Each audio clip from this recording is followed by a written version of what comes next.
বন্ধুরা, বর্তমানে সমস্ত গাড়িগুলোতে টিউবলেস টায়ার ব্যবহার করা হচ্ছে। মানে টায়ারের ভিতরে কোনো টিউব থাকে না, সরাসরি হাওয়া ভরা থাকে।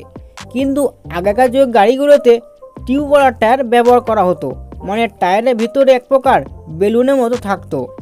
তো সেটা নিয়ে আলোচনা করব আজকের এই ভিডিওতে। টিউব টায়ার ভালো নাকি টিউবলেস টায়ার ভালো, তো ভিডিওটা সম্পূর্ণ দেখবেন। প্রথমেই আসি টিউব টায়ারের কথায়। এই টায়ারগুলোতে টায়ারের ভিতরে একটি আলাদা টিউব থাকে, যার মধ্যে বাতাস ভরা হয়। সাইকেল থেকে শুরু করে অনেক পুরনো মডেলের মোটরসাইকেল এবং গাড়ি রয়েছে যেগুলোতে এই টায়ার ব্যবহার করা হয়। এরপর দেখা যাক এর সুবিধা কি। টিউব টায়ার সাধারণত টিউবলেস টায়ারের চেয়ে সস্তা হয়। এই টায়ার যদি পাংচার হয়ে যায়, যে কোনো ছোট গ্যারেজে সহজেই মেরামত করা হয়, কারণ টায়ার থেকে টিউব বের করে পাংচার সারানো অনেক সহজ। এই টায়ারগুলোর জন্য স্পোক রিং এবং ঢালাইয়ের রিং ব্যবহার করা হয়, যা খারাপ রাস্তা বা অফ রোডিং এর জন্য বেশি উপযোগী। এরপর দেখে নিই এর অসুবিধা কি।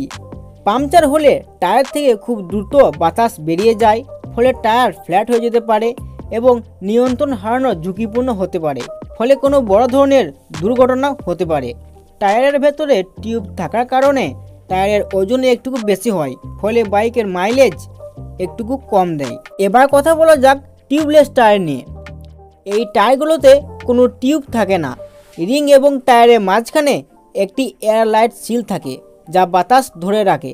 বর্তমানে বেশিরভাগ নতুন বাইক এবং গাড়িতে এই ধরনের টায়ার ব্যবহার করা হয়। এবার দেখে নিন এর সুবিধা কি।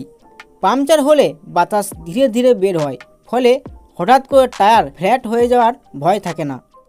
এতে দুর্ঘটনাও ঝুঁকি কমে। টিউব না থাকায় টায়ার হালকা হয়, যা গাড়ির মাইলেজ এবং পারফরম্যান্স কিছুটা বেশি দেয়।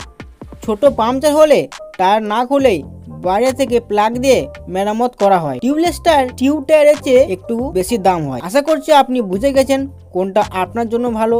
এরকমই আরও ইন্টারেস্টিং ভিডিও পেতে ভিডিওটাকে লাইক করে চ্যানেলটাকে সাবস্ক্রাইব করে দেবেন।